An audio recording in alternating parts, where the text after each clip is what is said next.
Seconda Timoteo 2, 8.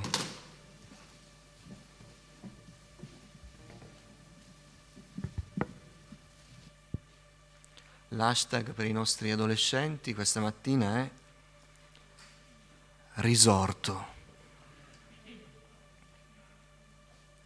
Seconda Timoteo 2, verso 8. Ricordati di Gesù Cristo risorto dai morti, della stirpe di Davide secondo il mio Vangelo. Ricordati di Gesù Cristo risorto dai morti. Signore e lo Spirito Santo, ravvivi la nostra memoria, la memoria spirituale che ha avuto inizio, Signore, dal giorno in cui ti abbiamo conosciuto e la tua parola ha iniziato a parlare al nostro cuore.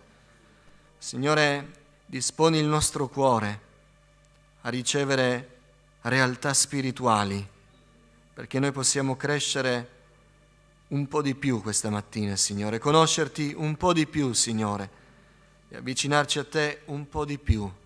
Signore, riempimi di Spirito Santo, purifica le mie labbra, Signore, apri la mia mente, perché io possa condividere con i miei fratelli la tua parola e non pensieri personali. Te lo chiedo nel nome di Gesù. Amen. Accomodatevi.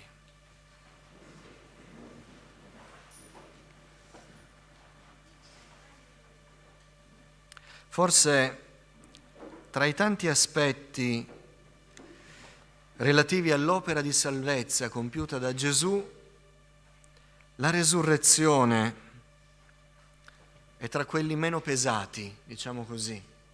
Se voi ci pensate nelle nostre conversazioni, nelle nostre testimonianze, è più frequente che noi ci esprimiamo dicendo Gesù è morto per me, Gesù è salito sulla croce per me. Meno frequente è il nostro riferimento alla resurrezione di Gesù. Eppure noi sappiamo che l'opera di salvezza ha due cardini, che sono la morte e la resurrezione di Gesù. Sono entrambi validi, sono entrambi fondamentali e si bilanciano. Uno non è sufficiente senza l'altro. E se noi non avessimo la resurrezione, noi non potremmo mai e mai parlare di vittoria. Citiamo, dicevo, più spesso la croce, ma alla croce non si è fermato tutto. La morte sulla croce di Gesù era una tappa intermedia, che poi è giunta alla resurrezione.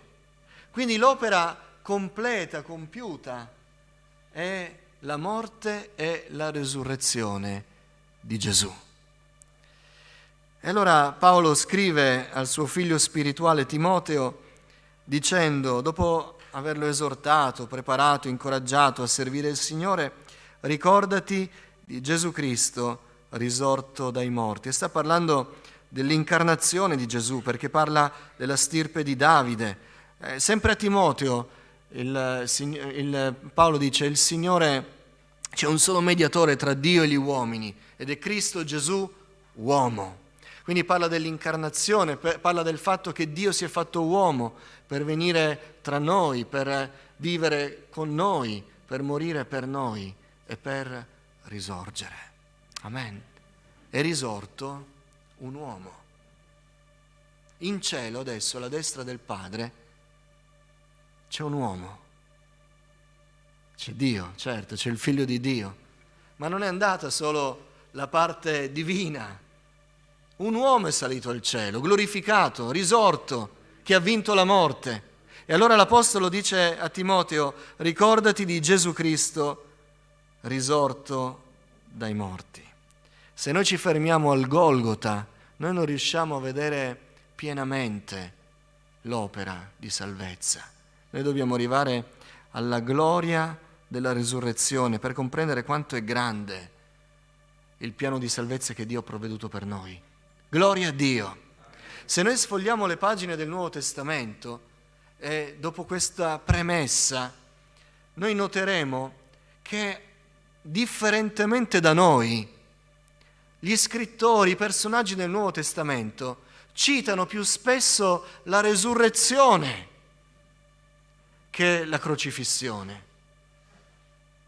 Per esempio, noi sappiamo che siamo rivestiti di potenza dall'alto, il battesimo nello Spirito Santo, per essere testimoni della sua resurrezione. Per esempio, in Atti 3,15, lo dice chiaro Luca, descrivendo i fatti, ma erano tantissimi i versi che volevo condividere con voi, ma non c'è il tempo. Qui Pietro parla e dice: uccideste il principe della vita, che Dio ha risuscitato dai morti. Gloria a Dio, di questo noi siamo testimoni. Quindi non cita solo la morte in croce, ma Pietro parla della resurrezione. E quando i discepoli andavano davanti al Sinedrio, dicevano: noi non possiamo tacere perché noi siamo testimoni, voi volevate ucciderlo, ci siete riusciti? Avete pensato di aver avuto successo? Ma Dio lo ha risuscitato dai morti. Lo spirito di colui che ha risuscitato Gesù dai morti risusciterà anche voi. Il Padre lo ha risuscitato dai morti. Ancora nella confessione di fede che tante volte noi citiamo ai nuovi perché accettino Cristo e per fede ricevano la salvezza, Paolo dice: infatti con il cuore si crede per ottenere la giustizia e con la bocca si fa confessione per essere salvati. Ma poi dice l'Apostolo: se con la bocca avrai confessato Gesù come Signore e avrai creduto con il cuore che Dio lo ha risuscitato dai morti. Se avrai creduto con il cuore che Gesù è il tuo Salvatore, no. Se avrai creduto con il cuore che Gesù è morto sulla croce per te, no. Se avrai creduto con il cuore che Dio lo ha risuscitato dai morti. Andiamo avanti. Poco dopo il passo delle istruzioni sulla cena del Signore, Paolo parla della resurrezione e dice in 1 Corinzi 15, al capitolo 14: se Cristo non è stato risuscitato, vana dunque la nostra predicazione e vana pure è la vostra fede. La resurrezione è il cuore della predicazione, la resurrezione è il cuore della nostra fede. Se Cristo non è risorto, se non c'è resurrezione, se non c'è vittoria sulla morte, tutto quello che noi facciamo qui è vano, non vale a nulla. Infatti poco dopo dirà l'Apostolo che se abbiamo sperato in Cristo per questa vita soltanto, quindi senza resurrezione, quando moriamo tutto finisce, noi siamo i più miseri fra tutti gli uomini. Atti degli Apostoli, capitolo 2.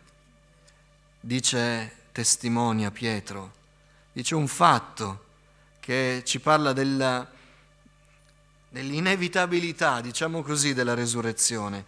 Ma Dio, dopo che quest'uomo, quando vi fu dato nelle mani per il determinato consiglio e la prescenza di Dio, voi per mano di iniqui, inchiodandolo sulla croce, lo uccideste, Dio lo risuscitò, avendolo sciolto dagli angosciosi legami della morte, perché non era possibile che egli fosse da essa, dalla morte, trattenuto.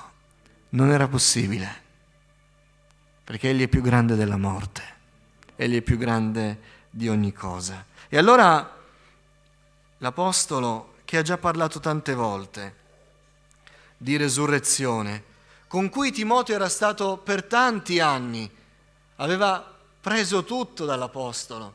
E più volte Paolo dice a Timoteo: fai come facevo io, ricordati quello che mi hai visto fare e fallo, trasmettilo a persone responsabili, fidate, perché possono a loro volta trasmetterlo ai credenti. Quindi Timoteo sapeva tutto.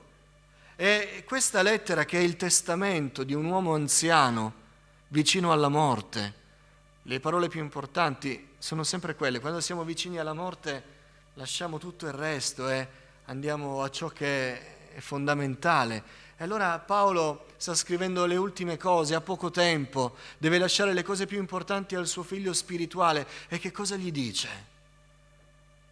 Ricordati di Cristo Gesù, risorto dai morti. Questo verso ha una potenza straordinaria, riecheggia nei nostri cuori. Ricordati di Cristo Gesù, risorto dai morti. Fratello, sorella, ricordiamoci di Cristo Gesù, risorto dai morti. Egli è risorto dai morti, egli ha vinto la morte, egli si è elevato in piedi, ha camminato, è stato glorificato, è alla destra del Padre e intercede per noi. Gloria al nome del Signore. Il nostro Salvatore, il nostro Redentore vive perché ha vinto la morte, è risorto dalla morte. C'è una potenza straordinaria in questo verso. Ricordati di Gesù Cristo, risorto dai morti. Anche quando Paolo dà istruzioni sulla cena del Signore, tra poco leggeremo questo passo, tutto si fonda sulla resurrezione. Perché lui dice, annunciando la morte del Signore finché Egli venga. Tra la morte del Signore e il finché Egli venga, cioè l'annuncio del suo ritorno, in mezzo c'è la risurrezione. Perché non potrebbero stare insieme questi due pezzi di frase. Non possiamo annunciare la morte finché colui che è morto venga, se non c'è la resurrezione. Quindi anche le istruzioni, il senso, il significato della cena del Signore si poggia sulla resurrezione di Cristo Gesù, della discendenza di Davide. Alleluia! Egli è risorto finché Egli venga e tornerà. Quindi ci vogliamo ricordare di Gesù risorto dai morti. Amen. È qui, vivente, potente. Se la morte è pianto, noi ci dobbiamo ricordare di Gesù Cristo risorto dai morti, perché la resurrezione è gioia. Se la morte scatena dolore, tristezza, afflizione, allora inevitabilmente la resurrezione produce tutto il contrario. Produce la gioia, produce l'esuberanza, produce qualcosa che parla di luminosità, di vita, di esuberanza straordinaria. Perché è così. Quindi quando noi ci ricordiamo di Cristo Gesù risorto dai morti, noi non stiamo parlando del pianto, ma stiamo parlando del giubilo. Alleluia. Se la morte è sconfitta, come leggiamo negli Evangeli, nelle storie in cui ci furono dei lutti e chi aveva subito il lutto aveva quell'atteggiamento di sconfitta. Se la morte è sconfitta, allora la resurrezione è vittoria. Amen. Se la morte è rassegnazione, allora la resurrezione è determinazione. Ricordati di Cristo Gesù, risorto dai morti, che ci parla di vittoria. Il popolo del Signore non è sconfitto, il popolo del Signore non è rassegnato, perché non ha a che fare con la morte, ha a che fare con la resurrezione. Alleluia. Se la morte è debolezza, la resurrezione è potenza di Dio. Se la morte ci parla dei nostri limiti terreni, dei nostri limiti fisici, di nemici così forti per noi che con tutto il nostro impegno non riusciamo a essere più forti di loro, ma ci scopriamo deboli, allora la resurrezione ci parla della potenza di Dio, che è capace di vincere ogni avversario ed è capace di riversare su di noi quella forza che non abbiamo. Ricordati di Cristo Gesù risorto dai morti. Se la morte è fine, la resurrezione è inizio. Se con la resurrezione noi usiamo la parola fine, se con la morte usiamo la parola fine, allora con la resurrezione possiamo tirare una riga sulla parola fine e scrivere nuovo inizio. Alleluia.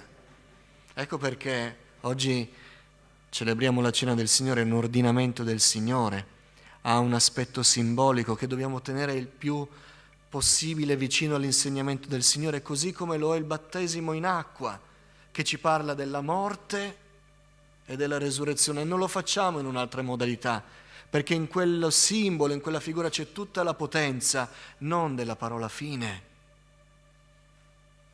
ma quando usciamo dalle acque, della parola inizio. Amen.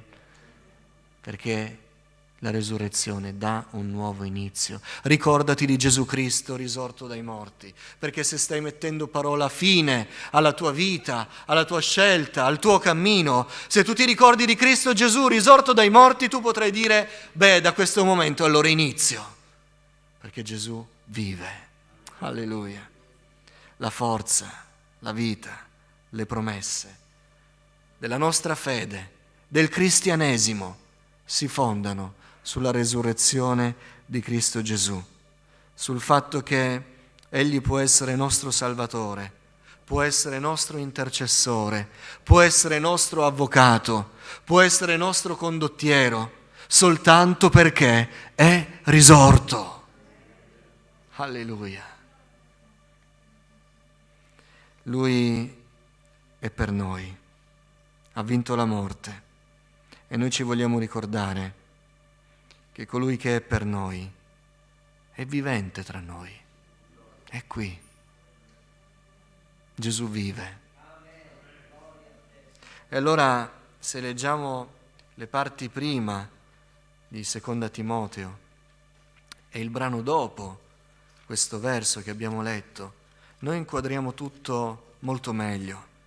Le fatiche di un soldato, i frutti raccolti da un agricoltore, essere abbandonati dagli uomini durante la prova, ancora essere incatenati per predicare l'Evangelo, ancora lottare contro la impietà, ancora rimanere fedeli nel cammino cristiano, ancora avere speranza per il cielo. Tutto è inquadrato in un unico pensiero.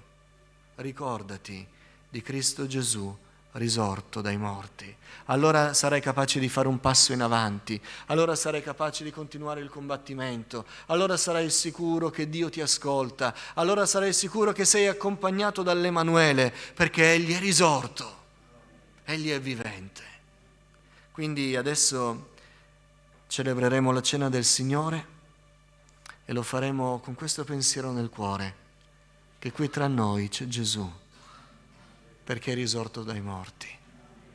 Che se c'è qualche impedimento nella nostra vita, non può più rimanere tale se Gesù è nella nostra vita, perché Egli è risorto dai morti.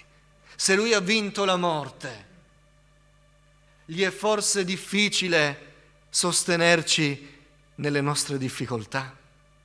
Non credo che nessuno di noi possa dire che ha provato sofferenze maggiori della morte, perché non c'è nemico peggiore della morte. Ma Gesù ha vinto il peggiore dei nemici ed è risorto. Ecco perché dobbiamo essere incoraggiati. Mentre ricordiamo la morte di Gesù, non la ricordiamo in modo di pietà umana. Quanto mi dispiace, non se lo meritava, ha sofferto, non è giusto, dovevo farlo io. Non dobbiamo accostarci ai simboli in questo modo. Non dobbiamo pensare alla morte di Gesù in termini umani, con un dispiacere che è solo emotivo. Noi ci dobbiamo accostare ai simboli della morte di Gesù, ricordandoci che Egli è risorto, ricordandoci che quel pane, quel vino, quella comunione che noi condividiamo insieme alla presenza di Dio, sono il segno, la firma di quel documento che inchioda non il Salvatore, ma il nostro avversario, il nostro accusatore. Perché il documento a noi ostile, Gesù l'ha inchiodato sulla croce. Ma poi Lui è sceso dalla croce, morendo certo, e dopo 3 giorni è risorto. Ma il documento a noi ostile è ancora lì inchiodato. Alleluia. Questo ci vogliamo ricordare, che la resurrezione di Cristo fa della morte di Cristo il trionfo, il canto di vittoria sul peccato, l'annuncio della vita eterna. E noi siamo entrati in quella vita perché Gesù è morto ed è risorto per noi. Amen. Vi chiedo di chinare i vostri capi. Alleluia. Alleluia.